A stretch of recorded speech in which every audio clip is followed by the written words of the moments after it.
Hao, ni hao. Welcome to Bugs Kitchen at Channel, and today's video ay magluluto tayo ng giniling na tortang giniling na ng baboy. Ito po. So, yung ating ingredients dito ay main ingredients ay dalawa lang, guys. So, simple recipe lang siya, simple cooking. Kaya dalawang main ingredients ang gagamitin natin. Pork giniling at saka itlog. Yun lang. So, good for 2 person na to. Kaya, let's go. So, yun na guys. Yung kailangan natin ay dalawang itlog lang. At saka, ito. So, i-prepare na natin bago natin haluin. Siyempre, ugasan muna natin yung ating giniling na baboy para sure na sure at saka i-drain natin. So, hindi ko na siya alam niyo naman siguro kung paano magugas at saka yung mag-drain. So, yun. Para simple, lang tayo dito. Maikling video lang. Yun.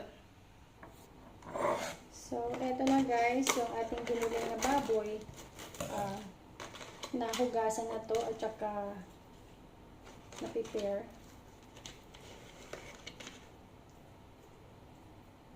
So, kalahati lang yung gagamitin ko dito.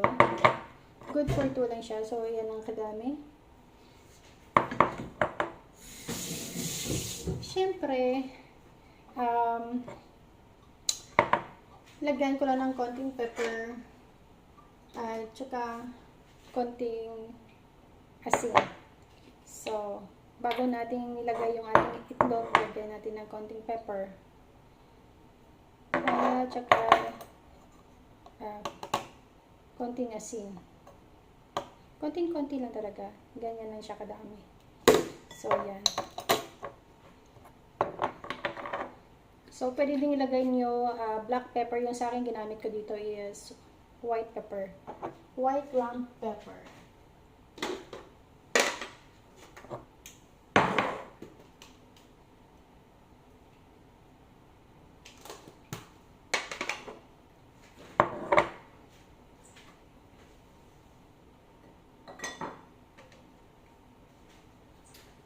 So, yung sa akin, nalagyan ko ng konting soy sauce.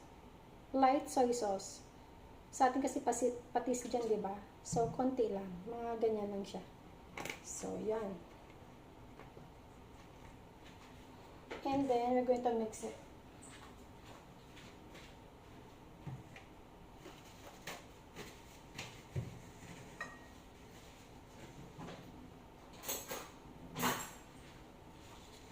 So, yan.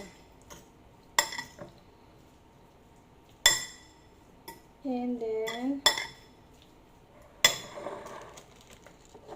pero syempre yung technique natin dito guys, kasi minsan hindi natin alam kung yung itlog po natin, syempre ugasan mo natin muna. Hindi natin alam, minsan may mga sira na itlog. So, kailangan talaga natin i-separate po yun na pag-break ng itlog dito. Huwag natin i-diretso kasi syempre minsan pag sira, syempre papangit yung lasa ng ating So okay naman siya guys. Tingnan natin.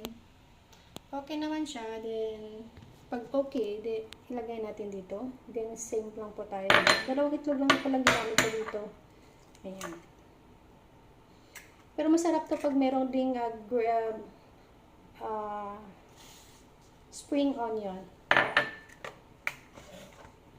Maraming spring onion, mas masarap.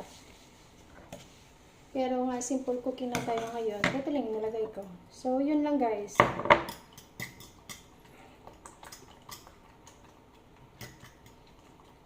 At maglalagay ako ng konting-konting white sugar.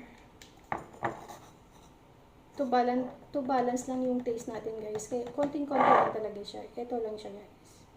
So, parang pinch of salt. So, parang ganun lang. Salt. Pinch of sugar. Ganun lang. And then, naluluin lang po natin yan. At ready to cook na po yan, mga amigo, mga mamshi, mga beshi. Ayan. Simple cooking naman siya. So, haluin na natin. Haluin. Ayan. Then, para magbibigay ng extra ano nito, lagyan natin konti ng sesame oil. So, pwede nyo dito guys i-steam. Pwede din ayan, konti lang. Konti lang. Parang patak lang talaga ng sesame oil. Kasi nagbibigay siya ng ibang flavor at saka yung aromatic ba. So, yun. Diba? Tapos, masarap. Pag ikaw lang isang konting ano lang kung ano lang sa loob. Siyempre, pag kayo lang mag-isa dito sa bahay, siyempre, nakakaumay din yung laging itlog na ano, na side up, yung ano, siyempre, ganito yung dating gagawin natin sa ating yung pag may giniling kayong karne, ganyan. So, let's go. So, yun guys.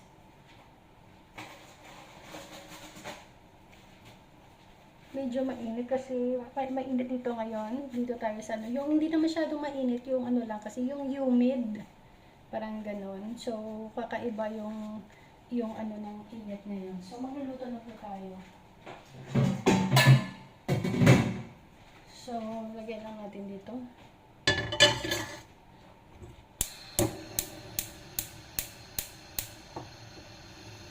And, maglagay tayo ng olive oil. Yan. So, antay lang muna natin medyo mainit. Siyempre, haluin muna natin yan. Mga ganitong ano kasi mga kawalan kasi medyo mabigat siya. So, kung hindi kayo sanay talaga, pag siyempre, magluto kayo, ganyan. Hindi. Siyempre, hindi mabigat din yun.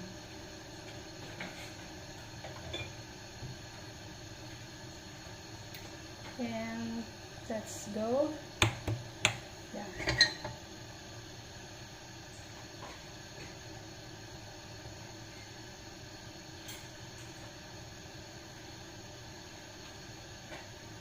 So, ito yung ulam natin ngayon is giniling